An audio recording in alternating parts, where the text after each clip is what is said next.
Ang black-headed kay Pionetis melanocephalus ay isang masigla at playful na parrot. Kung gusto mong mag-breed nito, kailangan ng tamang edad, kapaligiran at nutrisyon para sa maging successful at ligtas na breeding. Sige, narito ang step-by-step guide. Siguraduhin matured na ang pair. Edad dapat ay 2 to 3 years old pataas bago ito i-breed. Mas mabuti kung DNA tested para siguradong male at female. Healthy, walang sakit at hindi related, iwas breeding. Tamang cage o aviary setup. Mas maganda kung mas maluwag na breeding cage o aviary. Mas malaki, mas mabuti. Ilagay sa tahimik at hindi stress na lugar. Magbigay ng matibay na purchase, malinis na pagkain at tubig araw-araw. So ito po ang setup ng ating aviary cage para sa ating black-headed kay. So sa nest box naman po mga kabi, kailangan ng nest box suggested size mga 12 by 12 by 18 inches vertical type. So ang ginamit ko rito ay 16 inches by 16 inches by 23 inches. So mas malaki, mas maganda. Lagyan din natin ng pine shaving o untreated wood o yung kusot po. Lagyan natin ng kusot sa loob. Ilagay sa mataas na bahagi ng cages para ma-secure ang pakiramdam nila. So ito po ang setup natin ng ating aviary cages para sa ating black-headed kay. So tamang diet po. Magbigay po tayo ng pangunahing pagkain. Fresh fruits, fresh vegetable, seeds at calcium source. So yun po ang kailangan sa ating mga pagbibreed ng black-headed kay. Sa breeding behavior po mga kahabi, kapag ready na sila, magiging mas sweet ang pair. Madalas mag-stay sa nest box, makakarinig ka ng mating calls. So yun po yung senyales ng kanilang breeding behavior. Maglilay po sila ng eggs, 3 to 4 eggs per clutch at lilimliman po ito ng 24 hanggang 27 days bago po mapisa. So yun po ang pag-breed ng black-headed guys. So susubukan po natin ito. At maraming po salamat mga kahabi. Kapagpalang araw mga kahabi. So yung isi-share ko sa inyo o yung pag-uusapan natin yun ay regarding sa bago nating species na ilalagay doon sa nating na-renovate or naiayos na cages. Nung dating colony cages, maging flight cage, ngayon ay magiging cages na isang species na pares na black-headed kay. So itong black-headed kay, mga kahabi, ito naman yung ilalagay natin doon at gawin natin silang breeder at doon sila magparami. So ito po sila, isi-share ko po sa inyo mga kahabi. Let's go, let's go! So ito ang black-headed kay parrot. So matured na rin sila, 3 years old, cock at hen. So isang male at isang female. So dito sila sa flight cages na 2 by 2 by 4 feet. So wala silang nest box. So doon natin sila ilalagay.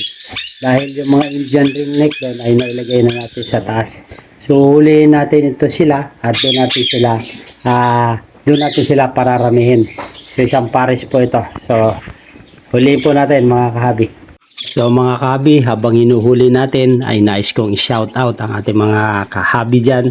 Si Kahabi Silent Gaming TV, shout out po sa inyo. Si Kahabi Victor Aguila, shout out po sa iyo kahabi. Si Kahabi Don Polobi Lop, shout out po. Si Kahabi Kuya Joms TV ng Pandi Bulacan. So lahat po ng Pandi Bulacan, shout out po sa inyo. Titingnan natin yung kanyang leg number.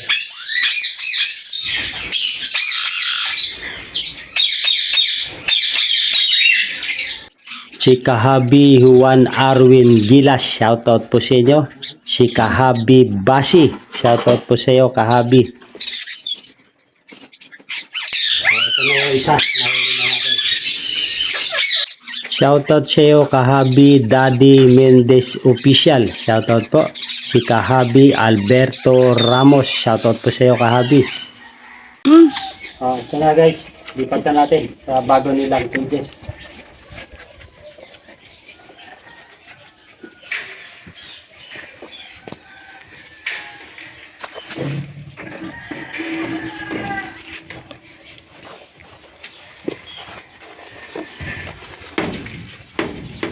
Pasok dito. Diyan ka lang ha. Ito na kanilang bagong tirahan. Una natin cages. Black-headed. Welcome to the new home. Ayan. Ayan. Oh. Tapos ito yung kaparis na. Parang ito lang masaya. Sabi niya, kung pinakawalan mo ako, malawak ka na lang. Dapat yun, nagkagawang dapat. So ayun na mga kahabi, ang ating bagong lipat na black-headed sa kanilang bagong tirahan. Ayan, meron silang nest box. Nilagyan natin ng multiple nangangat-ngatin ng mga perch. Tapos nilagyan natin ng design to para kahoy. So marami silang nangangat-ngatin ng mga kahoy. Sasawa sila. Nilagyan din natin ng design. Settings natin, buhangin. Meron pa silang swing dito. Ayan. Tapos meron pa dapuan. Okay guys, ako mga kahabi. Ito na yung ating bagong napinturahan na cages. So para sa ating black-headed Kai parrot. So ayan sila. Naninibago sa kanilang tirahan. Maraming salamat sa inyong suporta mga kahabi. So hope mag-breed sila dyan.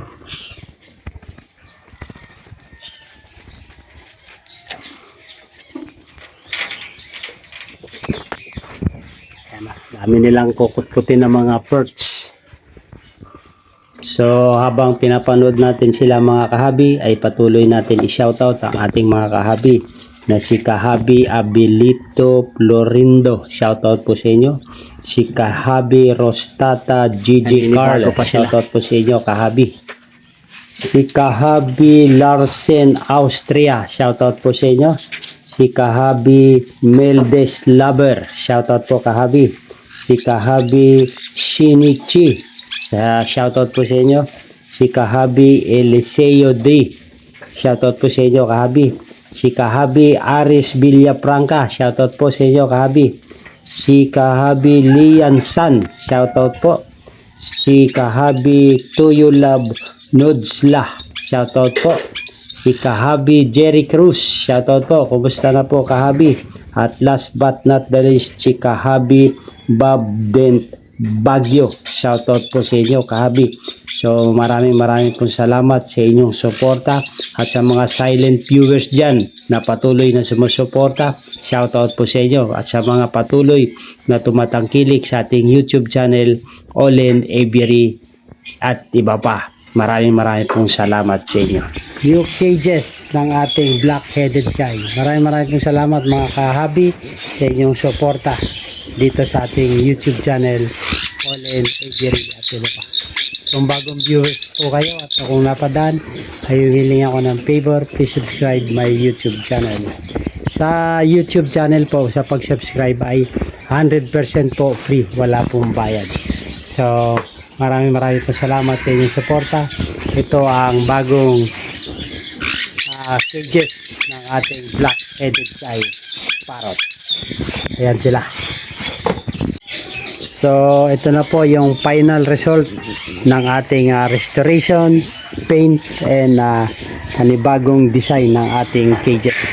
So, hope na gusto nyo ito mga kahabi. So, double door tayo para safety sa pagpasok. So, ito na po yung result. Maraming po salamat sa inyong panonood. So, yan po. Meron pang swing tayo na nilagay. Next topic naman natin ay yung ibon pagta-transfer natin dito. So nilagyan ko ng maraming sanga. Ayan yung design natin, mga kabi. Kung nagustuhan nyo to, maraming po salamat. At please subscribe my YouTube channel, Olen Aviary at iba pa. So ito na po yung kabuuan ng ating bagong look or bagong cages ng ating restoration, repaint at renovation ng ating cages. Maraming salamat. Maganda ang buhay pag meron tayong cages sa ating bahay. Mabuhay and God bless. Thank you for watching. Maraming salamat mga kaabi.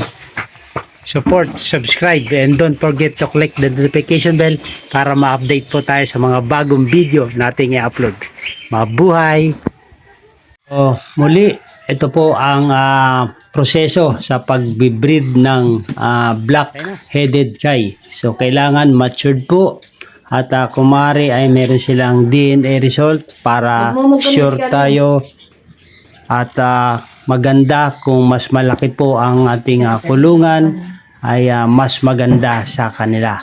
So, pag matured na at pag nesting behavior nila ay kung sweet lagi sila, laging magkasama at laging nasa nest box.